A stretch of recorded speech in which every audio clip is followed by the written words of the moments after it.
Salam sejahtera bagi kita semua. Perkenalkan, nama saya Dr. Erika Colin, dokter spesialis ortopedi dan traumatologi, subspesialis bahu dan siku. Saya memiliki NIDN 0303028 dan NUPTK 353576166223042. Saat ini saya merupakan staf pengajar di bagian ilmu bedah Fakultas Kedokteran Universitas Trisakti. Pada program studi pendidikan dokter umum, saya mengampu pembelajaran ilmu bedah dalam modul muskuloskeletal dan modul pilihan kedokteran olahraga. Sebagai dosen sekaligus dokter spesialis ortopedi, saya meyakini bahwa pendidikan kedokteran tidak hanya memberikan pengetahuan kepada mahasiswa. Pendidikan kedokteran juga harus membentuk kemampuan berpikir klinis, keterampilan mengambil keputusan, sikap profesional, serta kepedulian terhadap keselamatan dan kebutuhan pasien. Prinsip ini sejalan dengan visi program studi kedokteran Universitas Trisakti dalam menyelenggarakan pendidikan kedokteran yang andal, berstandar internasional, berbasis teknologi, serta menghasilkan dokter yang profesional dan berkarakter Trikrama Trisakti. Dalam proses pembelajaran, saya berupaya menerapkan nilai-nilai Trikrama Trisakti dengan mendorong mahasiswa untuk tekun mempelajari ilmu kedokteran, terampil menerapkan kompetensi klinis, serta membangun proses pembelajaran yang berlandaskan prinsip asah, asih, dan asuh. Mahasiswa tidak hanya diarahkan dan untuk mengenali suatu penyakit, tetapi juga memahami pasien secara menyeluruh, memberikan pelayanan yang etis, humanis, dan bertanggung jawab. Lalu, pemanfaatan teknologi informasi juga menjadi bagian penting dalam pembelajaran yang saya selenggarakan. Materi pembelajaran, referensi, dan berbagai aktivitas akademik dapat diakses oleh mahasiswa melalui Learning Management System Universitas Trisakti pada laman lms.trisakti.ac.id. Pada video pembelajaran kali ini, saya akan menyampaikan salah satu topik yang saya ampu dalam modul muskuloskeletal, yaitu fraktur ekstremitas atas. Modul muskuloskeletal adalah modul wajib bagi mahasiswa program studi sarjana kedokteran.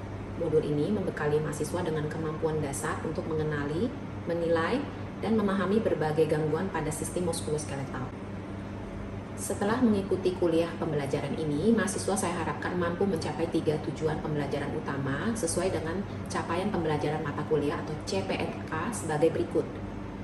Berikut adalah sub CPMK pada pembelajaran modul ini.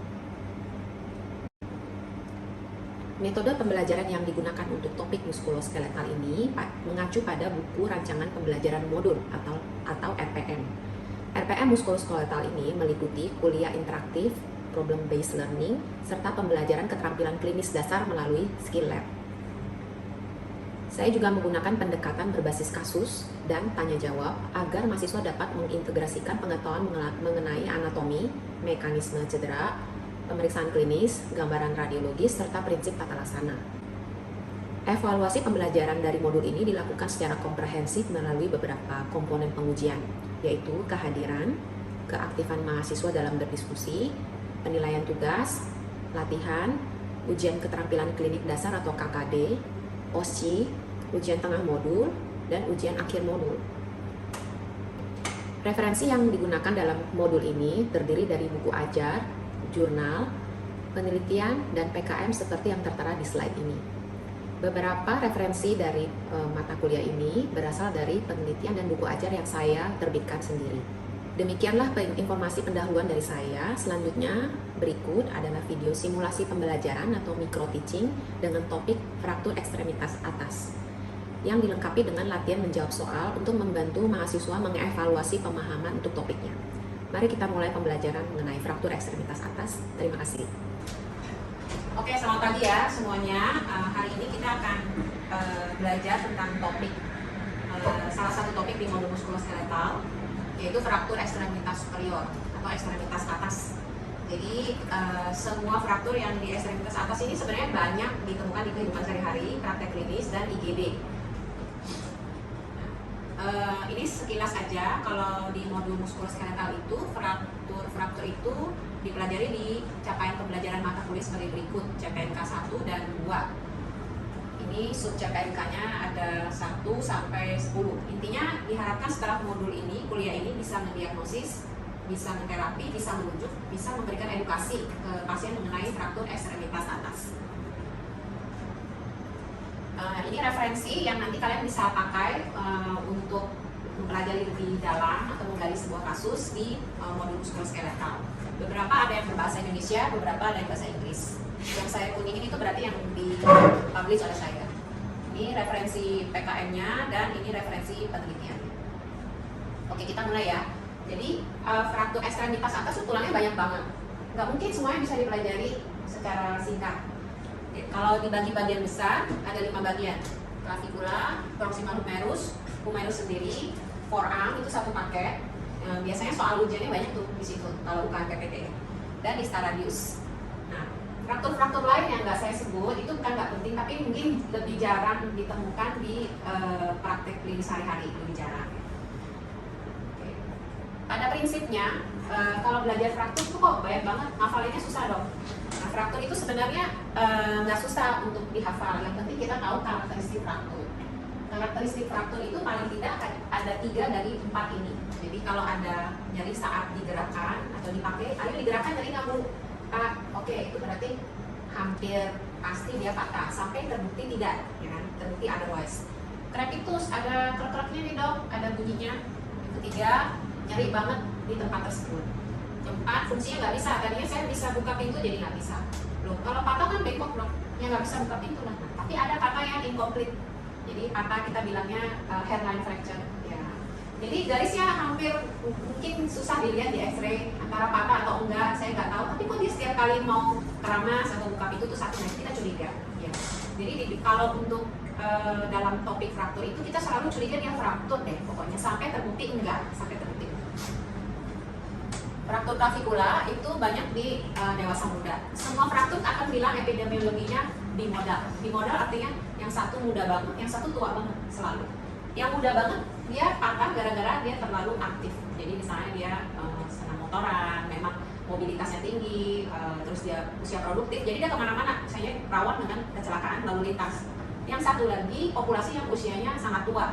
Jadi oma-oma, opa-opa yang udah kena osteoporosis, jadi kepadatan tulangnya rendah. Fraktur-fraktur yang terjadi karena trauma atau energinya cocok, misalnya dia jatuh di lantai 2 terus dia nahan badan, ya wajar aja ya kalau fraktur mau usia berapapun. Tapi misalnya dia cuma keduduk begini terus fraktur, nah berarti tidak wajar. Yang pertama namanya fraktur wajar atau fraktur titik. Yang kedua namanya fraktur apa? Patologis. Jadi fraktur patologis itu pokoknya nggak cocok, pasti ada sebabnya dia itu fraktur antara kepadatan tulangnya kurang atau dia kena tumor atau kena infeksi. Nah itu fraktur patologis. Ya kita balik lagi ke materinya. Kalau untuk textbook atau bahan soal ujian biasanya ngomongnya ini fall on outstretched hand. Jadi jatuh dengan menahan badan dengan satu tangan. Jadi menahan 2 tangan, menahan 1 tangan. Biasanya pasien bilang, saya mau kehilangan keseimbangan jadi nahan. Saya mau melindungi kepala saya dok, jadi saya tangan aja dulu yang jatuh. Nah seperti itu. Nah ini contohnya gambarnya. Jadi nahan 2, nahan 1. Ini udah pasti textbook dari luar ya, karena kita nggak bisa. Kalau ini biasanya ini. Nah kalau teman-teman perhatikan, adik-adik perhatikan, kalau jatuh dengan menahan badan dengan tangan terentang ya, itu disingkat kalau di textbook ortopedi itu FUS. Jadi kalau dia jatuh nahan badan, selain fraktur clavicula ada lagi yang lain. Bisa bahunya bermasalah. Bahunya bisa apa? Dislok, iya itu penting banget. Yang kedua, bisa fraktur proximal humerus, masuk di kuliah hari ini. Yang ketiga, bisa dislokasi siku, udah 2 dislok. Yang keempat bisa fraktur distal radius. Jadi ini penting banget karena ini adalah mekanisme yang paling umum untuk fraktur dan dislokasi ekstremitas atas. Oke, ini sebenarnya pengulangan dari blok basic science atau modul BS2A yang kita bilang dulu. Fraktur clavicula itu hubungannya apa dengan anatomi? Dia itu sering terjadi di tengah karena seperti ada dilihat itu nggak ada otot yang menempel di tengah. Jadi kalau misalnya dari sini ke sini kamu coba raba, kayaknya nonjol ya, nonjol semua. Tapi dia selalu patah di tengah, bukan di sini, bukan di sini. Karena di sini ada otot trapezius, di sini ada pectoralis. Jadi kuat pegangnya. Kamu bayangin kalau ada batang bambu, kanan kiri ada yang pegang, tengahnya nggak ada ya. Kalau di kasih beban atau kasih energi ya di tengah yang patah itu. Nah, makanya seperti ini gambarnya, dia patahnya di tengah. Nah, pemeriksaan fisik atau keadaan kondisi klinis pada fraktur clavicula adalah sama pada fraktur proximal humerus, fraktur siku, fraktur distal, semuanya Indonesia Rayanya sama seperti yang tadi saya sebutkan. Jadi jangan dihafal ininya tuh nggak ada gunanya dihafal. Yang kadang-kadang ditanyakan itu bagaimana cara mendiagnosisnya, mungkin ya ronsen dok, apalagi. Tapi masalahnya di ortopedi itu ronsen itu banyak banget dikasih nama orang atau posisi tertentu ya. Jadi nyebelin ya. Sebenarnya posisi ini buat apa sih? Karena ronsen itu kan sesuatu yang 2 dimensi. Kalau yang 3 dimensi apa? Ya, CT scan ya. Tapi CT scan kan radiasinya besar banget, bisa berkali-kali lipat dari si ronsen. Jadi CT scan itu juga pemeriksaan yang lebih mahal ya dari ronsen. Jadi ini merupakan first line, lini pertama pemeriksaan buat kita. Kalau ronsen seperti ini kan hanya 2 dimensi, jadi makanya ronsen perlu 2 posisi satu lagi demikian. Tujuannya adalah supaya kita mampu mengenali morfologi dari fraktur itu, gesernya kemana, patahnya berapa, atau yang tadi ini fraktur atau enggak sih sebenarnya. Udahlah kita CT scan aja ya biar jelas gitu ya. Kalau di kota besar kan nggak bisa ya, harus detail banget edukasi ke pasien. Jadi pemeriksaan paling detail untuk mendeteksi suatu fraktur atau tidak, walaupun sekecil apapun itu dengan CT scan. Nah kalau di soal aku jangan jawab CT scan, yang pertama adalah CT scan aja. Ini contoh CT scan, jadi lebih jelas garis frakturnya seperti apa, bergeser atau tidak ke arah mana, morfologi 3D-nya, dari dimensinya kita bisa tahu. Nah yang tidak kalah jelimetnya lagi dalam mempelajari fraktur itu klasifikasinya. Tapi klasifikasi ini jarang menjadi bahan pertanyaan untuk sarjana, biasanya untuk yang mau masuk pendidikan lanjut PPDS atau di residen sendiri. Sebenarnya klasifikasi ini banyak gunanya untuk apa dong? Klasifikasi ini banyak bukan untuk bikin kita tambah sumpah jelimet sehingga kita banyak yang dihafal. Klasifikasi ini untuk kita bicara satu sama lain. Oh saya mau rujuk ya dokter dari rumah sakit ini fraktur clavicula dengan tipe ini. Oh jadi kita bicara satu bahasa. Walaupun sekarang kan sudah ada WA, lo tinggal kirim aja X-ray-nya, betul.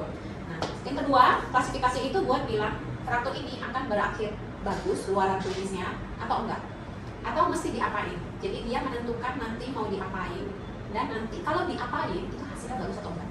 Semua klasifikasi dibuat seperti itu. Contoh, clavicula yang paling sering itu sepertiga tengah. Jadi hampir selalu kalau sepertiga tengah frakturnya tidak ada displacement atau pergeseran, itu kita nggak operasi.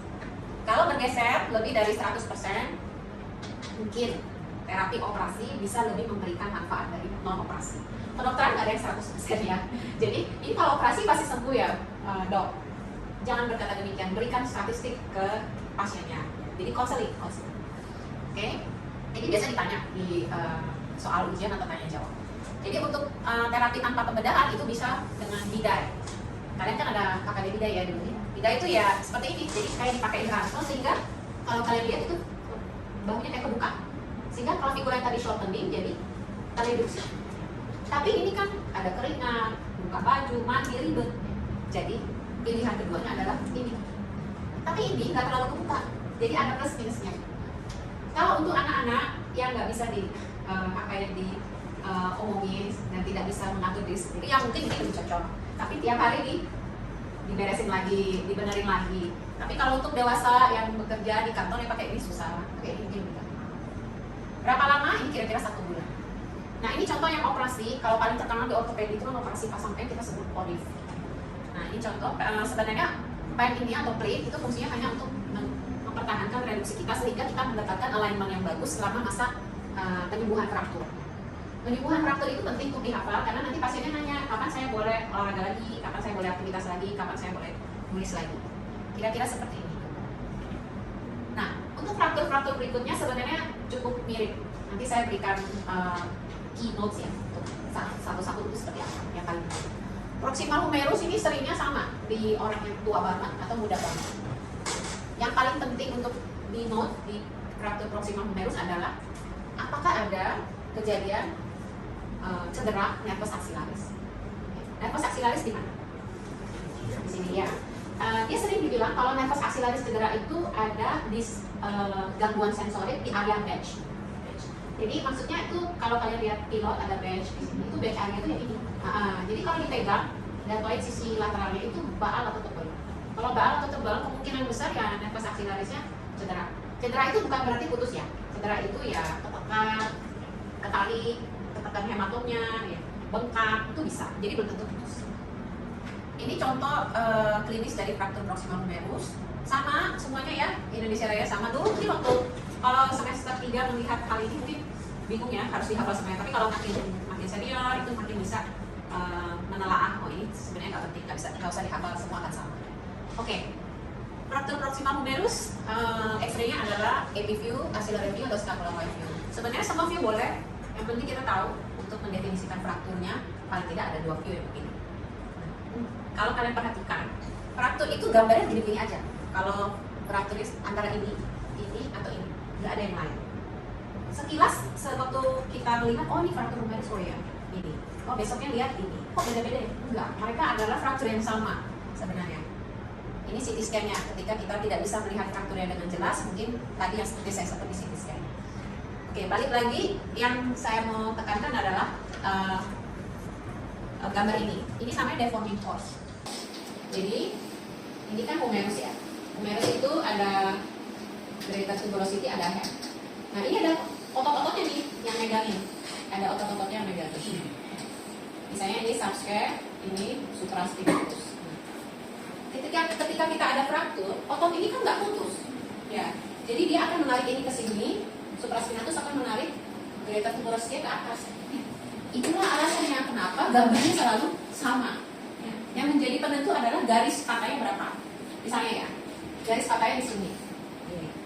Berarti ya yang satu, yang shaft ini akan masuk ke media, yang satu lagi akan masuk tertarik ke atas. Jadi itu mengapa mempelajari deforming force. Nah, ini lagi yang jelimet ya, klasifikasi. Klasifikasi ini tidak untuk dihafal, hanya untuk tadi komunikasi dan memberikan edukasi lah, informasi ke pasien. Bagaimana nanti kita akan mengatasi fraktur ini dan hasilnya bagaimana. Kalau frakturnya satu part, one part, ini pasti bagus biasanya. Tidak operasi biasanya.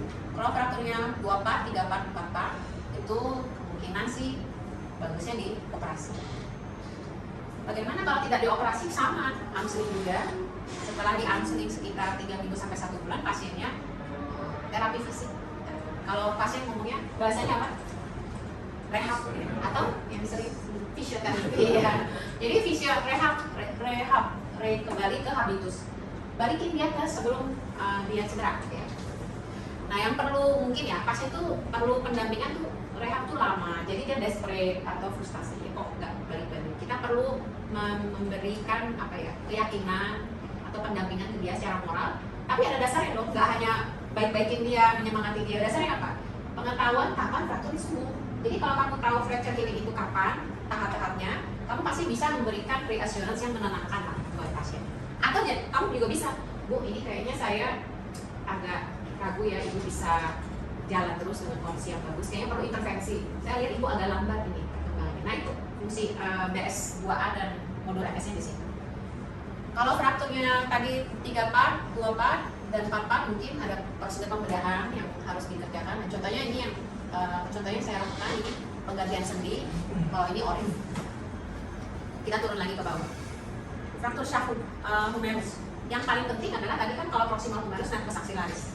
Kalau shaft humerus adalah radial nerve. Radial nerve itu kalau ada cederanya di fraktur humerus barengan, kita kasih dengan pattern Holston Lewis, itu sangat sering dijadiin case atau salgia. Kira-kira 22% lah kasusnya. Sama, nggak ada bedanya, semua bengkak, semua normal. Nah, sama. Jika kalau frakturnya itu di proximal shaft, bentuknya selalu begini, varus. Kalau di distal, dia selalu varus. Kalau di tengah, biasanya spiral atau transverse. Kenapa? Karena ada deforming force ini. Sama. Jadi kalau patah di atas, selalu bentuknya seperti itu, patah di tengah bentuknya seperti ini, dan patah di bawah bentuknya seperti ini. Nah, ini akan sebenarnya mungkin kegunaan untuk dokter umumnya nggak terlalu langsung, tapi kegunaan untuk surgeonnya, ahli bedahnya adalah bagaimana cara benerin patahnya. Jadi kalau badannya gede ya, laki-laki besar, terus dokter bedahnya hanya sekecil ini ya berjibaku ya kalau nggak tahu ini. Jadi bagaimana menariknya, bagaimana merilisnya, bagaimana mereduksinya, itu kita tahu dari sini. Oke, ini yang tadi dibilang cedera saraf radialis pada fraktur distal humerus. Jadi ketika saraf radialis itu muncul dari servikal dan ada di belakang humerus, di sepertiga distal tuh dia menyilang ke depan. Jadi sekitar 4 jari dari sini. Ya tergantung ya jari siapa. Coba jari kamu. Nah, gedean jari kamu. Jadi kira-kira 4 atau 5 jari dari sini. Jadi kalau ada fraktur di sini ya hati-hati. Cek. Bagaimana cek nafas radialis secara cepat? Bisa? Thumbs up. Ya, thumbs up. Kalau dia bisa thumbs up, berarti cukup oke ya. Kalau misalnya nervus ulnaris, ceknya. Jadi 4-5-nya berapa? Nervus medianus, ceknya. Nggak bisa fleksi-fleksi. Jadinya nggak bisa. Jadi dari tangan kecil ini aja kita tahu nervusnya itu seperti apa. Cara cepat untuk cek di IGD. Kan di IGD semuanya mau cepet-cepet ya. Nah. Oke, ini sama. Ada beberapa kriteria untuk terapi konservatif dan operatif. Ya makin parah, makin banyak garisnya, makin geser ya makin operatif. Sebenarnya itu prinsipnya. Nah agak berbeda sedikit karena fraktur proxima humerus tadi kan terapi konservatifnya hanya digantung. Kalau fraktur humerus itu kamu harus memasang tanda kutip gips atau coaptation spring. Jadi frakturnya yang tengah itu dijepit sama si gips itu, sehingga tidak terlalu bergerak. Lalu dibungkus dan difiksasi ke badan. Ini nggak enak, panas. Jadi makanya kita harus kasih tahu pasiennya dulu. Ini pilihannya sebenarnya tekniknya ini. Tapi kalau pasiennya tidak bersedia atau ada pilih pertimbangan lain, maka yang operasi itu bisa dikerjakan. Ini contoh operasinya bisa dengan 2 metode plate and screw, ORIF, dan nail. Nail itu dipasang masuk ke medulanya, jadi seperti pasak meni. Oke, turun lagi ke bawah. Yang paling favorit di soal ujian di level manapun itu fraktur forearm. Kenapa? Karena banyak nama anting-antingnya. Dari semua fraktur di forearm yang paling sering keluar itu Monteggia dan Galeazzi. Ya. Gimana caranya supaya nggak ketukar? Ada ide? Hafal dua-duanya, oke pasti ketukar lah kalau panik ya. Hafal satu. Ya. Karena saya shoulder elbow surgeon, saya banyak ketemu Monteggia. Karena fraktur Monteggia itu ada dislokasi di siku, ya dengan fraktur ulna. Saya hafal satu. Kebaliknya adalah Galeazzi. Ya. Kalau Monteggia itu frakturnya di ulna, Galeazzi itu frakturnya di radius. Ya. Monteggia itu dislokasinya di proximal, Galeazzi itu dislokasinya di distal. Ya, jadi hafal salah satu aja gitu. Oke. Ini sama. Ya, ini contoh X-ray-nya. Kalau ini fraktur apa? Ini fraktur mumet. Udah. Kenapa? Ya, karena udah fraktur ulna sama radius, sikunya juga dislokasi. Ya, ini susah ya penanganannya dan hasilnya mungkin kemungkinan besar stiffness. Pasien yang stiffness itu stres ya, dia sangat pasti ya nanti bisa balik keluarkan. Ini contoh deforming force yang tadi saya selalu sebutkan. Otot-otot ini dihafal sebenarnya untuk memberikan gambaran kenapa bentuknya seperti itu dan bagaimana membalikannya nanti di operasi. Yang paling penting untuk seorang mahasiswa kedokteran atau nanti jadi dokter umum adalah memastikan kalau pasien ini dengan forearm flexion ini tidak ada sindrom compartment. Ya. Sindrom compartment itu kita kenal dengan ada yang 5P, ada yang 7P. Ya, banyak banget semuanya P. Nah, kalau sudah seperti ini, tangannya sudah semi fleksi, bengkak banget, ini kayak bayi ya, telan. Okay. Pain of passage flexion itu gimana? Demonya. Bisa? Nah, coba saya demoin yang kamu ini. Jadi kalau frakturnya di sini, dia kan geraknya nggak mau ya sakit. Kamu stretch ini satu-satu, dibuka tangannya. Itu sakitnya bukan naik.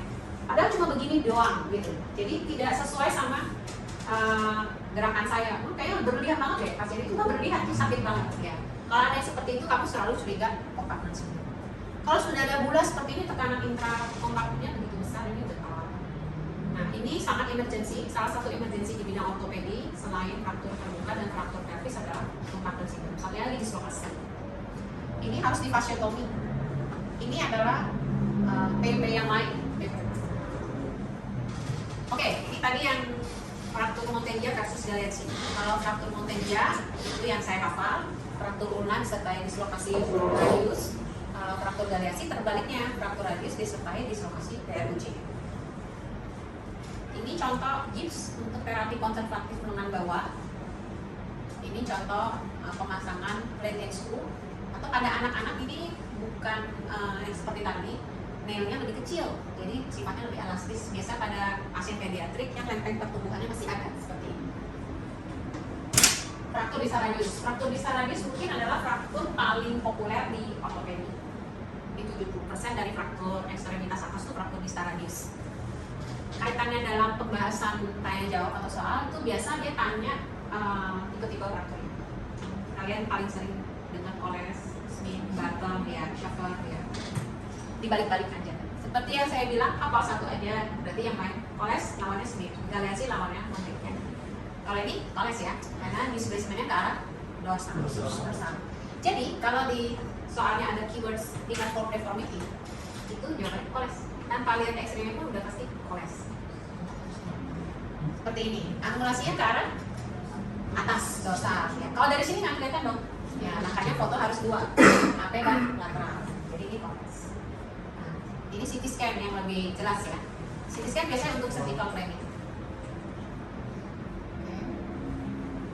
Nah, distal radius itu merupakan topik yang tidak pernah sepi dari presentasi di seminar atau kongres atau simposium. Kenapa? Banyak banget.